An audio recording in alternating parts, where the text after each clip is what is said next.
रबी season में धान बुआई को लेकर रोक लगाने की मुनादी को लेकर अब भाजपा और कांग्रेस में सियासी जंग शुरू हो गई है।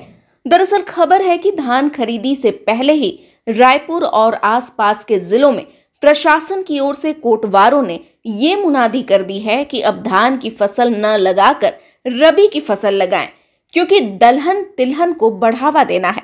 ऐसा नहीं किया तो पंप कनेक्शन काट दिया जाएगा और 50,000 रुपए का जुर्माना भी लगाया जाएगा। इस पर कांग्रेस के पूर्व विधायक धनेंद्र साहू का कहना है कि भाजपा सरकार धान की फसल को हतोत्साहित कर रही है। राज्य के किसान कोई गांजा अफीम की खेती तो कर नहीं रहे हैं। सरकार किसानों को धान की खेती नहीं करने दे रही है। अभी सारे गांव से जानकारी मिल रही है कि कोटवारों के द्वारा मुनादी की जा रही है कि धान की फसल नहीं लेनी है और दलहन तिलहन की फसल ले सकते हैं, धान की बोनी न करें। यदि बोनी कोई किया जाता है तो उन किसानों के ऊपर में कार्रवाई की जाएगी, उनके विद्युत कनेक्शन काट दी जाएगी, जुर्माना किया जाएगा। लेकिन ये मौखिक आदेश दे रहे हैं, इसको सीधा अधिकारियों के द्वारा कोटवारों को, उनको किसी भी तरह से लिखित में नहीं दे रहे। और मुझे प्राप्त हुआ है Dhamtari collector, Rajnandgaon collector, Raipur collector के पत्र, जिसमें स्पष्ट उल्लेख है कि धान की फसल को रबी फसल में हतोत्साहित किया जाए और धान खेती के बदले में दलहन तिलहन की खेती किया जाए। ये किसानों को इसके लिए हतोत्साहित करे।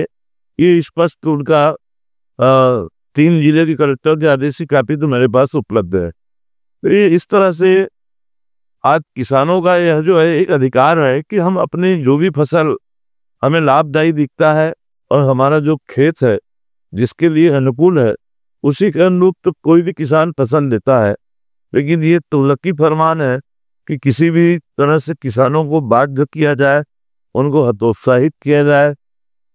आज वैसे भी गर्मी की फसल वो सरकार समर्थन मूल्य पर खरीदी नहीं करती, उसके बावजूद भी खेती खाली ना रहे, इस उद्देश्य के साथ में अन्न पैदा करने के लिए किसान धान की बोनी करता है। यहाँ छत्तीसगढ़ की खेती अन्य फसलों के लायक नहीं है और ऐसे में इस सरकार की नीयत पर प्रश्न उठता है कि ये पूरी तरह से किसान विरोधी निर्णय है और कांग्रेस पार्टी इसके लिए मांग करती है कि ऐसे तुगलकी आदेश को तत्काल वापस ले।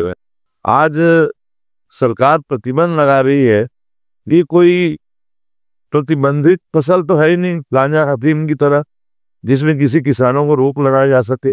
मैं ये कहना भी चाहूँगा, रमन सरकार में भी इस तरह से आदेश 1 वर्ष जारी किया था, किसानों के विरोध पर, कांग्रेस के विरोध पर उन्हें वापस लेना पड़ा था। इसलिए अभी सरकार से आग्रह है कि धान की फसल को हतोत्साहित न करे और जो आदेश निकाला गया है उसको निरस्त किया जाए। वहीं कृषि मंत्री रामविचार नेताम ने कहा कि इस संबंध में ऐसा कोई आदेश नहीं है, कांग्रेस अफवाह फैलाने की फैक्ट्री है और उसके नेता अनर्गल बयानबाजी कर रहे हैं। Bureau report, TRP news.